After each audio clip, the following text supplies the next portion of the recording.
Sir नमस्कार। आज मैं आप लोगों को एक्सप्लेन करने जा रहा हूँ जो कि हर लोन लेने वालों के लिए बहुत ही मैटर करता है। वो होता है ROI. ROI in the sense rate of interest, not return of interest.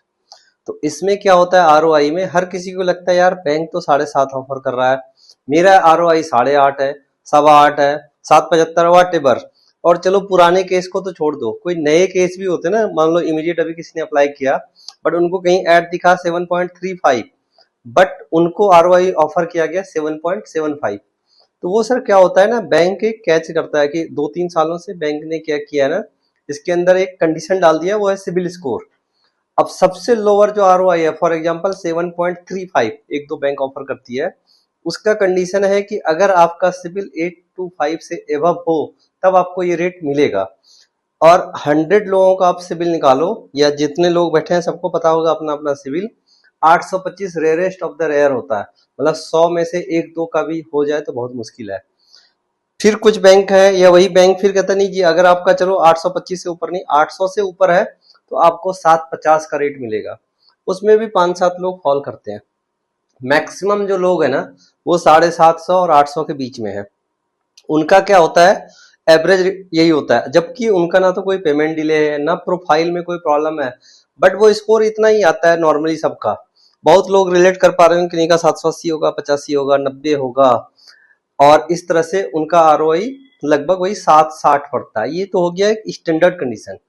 इसके अलावा भी और बहुत सारे कैच हैं कि प्रॉपर्टी आपकी कैट ए होनी चाहिए, रेडी टू मूव। कुछ बैंक ऐसा भी देता है कि जी रेडी टू मूव होनी चाहिए तो ये आरओआई में देंगे, अंडर कंस्ट्रक्शन पे नहीं देंगे। कुछ लोगों की प्रॉपर्टी होती है कॉमर्शियल या फिर वो होती है इंडस्ट्रियल, तो सबके रेट डिफरेंट होते हैं। रेजिडेंशियल का अलग है, कॉमर्शियल का अलग है, इंडस्ट्रियल का अलग है, परचेज का अलग है, लैब का अलग है, ओडी का अलग है। बट लोग नॉर्मली क्या बार ना, कस्टमर सोचता है लोअर साइड कि नहीं जी मैंने तो 7.5 सुना था, आप हमारा 8.5 कैसे बता रहे जी, जबकि उनका लैब का केस है। दूसरा मैटर करता है कि आपकी किस तरह की इनकम पे कंसीडर किया गया है। फॉर एग्जाम्पल अगर कोई सैलरीड केस है, 2 लाख सैलरी है और 1 करोड़ का लोन चाहिए, तो वो एक स्टैंडर्ड इनकम हो गया। बट अगर कोई सेल्फ एम्प्लॉयड है, उनकी 6 लाख की आईटीआर है, यानी महीने का 50,000 का इनकम हो गया, बट उनको लोन चाहिए 1 करोड़, तो प्रैक्टिकली आप लोग को लगेगा अरे ये तो कोई देगा ही नहीं। बट बैंकों ने उसके अंदर वे आउट निकाल रखा है कई सारे कि चलो जी इनका बैंकिंग पे करते हैं। अगर इनका एवरेज बैंक बैलेंस 1-1.5 लाख से ऊपर महीने का रहता है, तो यानी सारे खर्च करने के बाद ये 1 लाख रुपया बचा लेते हैं, यानी 1 करोड़ की ईएमआई ये सर्व कर सकते हैं। बट उस केस में कि नहीं जी मैंने तो 7.5 सुना था, आप हमारा 8.5 कैसे बता रहे जी, जबकि उनका लैब का केस है। दूसरा मैटर करता है कि आपकी किस तरह की इनकम पे कंसीडर किया गया है। फॉर एग्जाम्पल अगर कोई सैलरीड केस है, 2 लाख सैलरी है और 1 करोड़ का लोन चाहिए, तो वो एक स्टैंडर्ड इनकम हो गया। बट अगर कोई सेल्फ एम्प्लॉयड है, उनकी 6 लाख की आईटीआर है, यानी महीने का 50,000 का इनकम हो गया, बट उनको लोन चाहिए 1 करोड़, तो प्रैक्टिकली आप लोग को लगेगा अरे ये तो कोई देगा ही नहीं।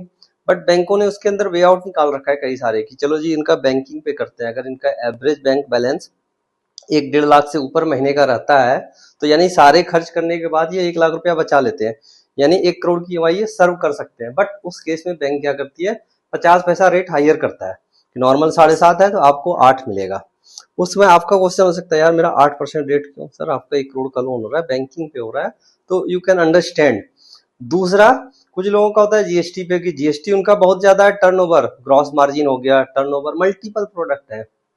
कुछ अपने रेडीमेड गारमेंट वाले हैं, या कई लोग ऐसे हैं जिनका छोटा काम है, कैश का काम ज्यादा है, तो कैश भी बैंक देखती है, कैश मार्जिन कितना है। मान लो आईटीआर उन्होंने 4 लाख का फाइल किया, बहुत ऐसे लोग हैं जो कम का करते हैं।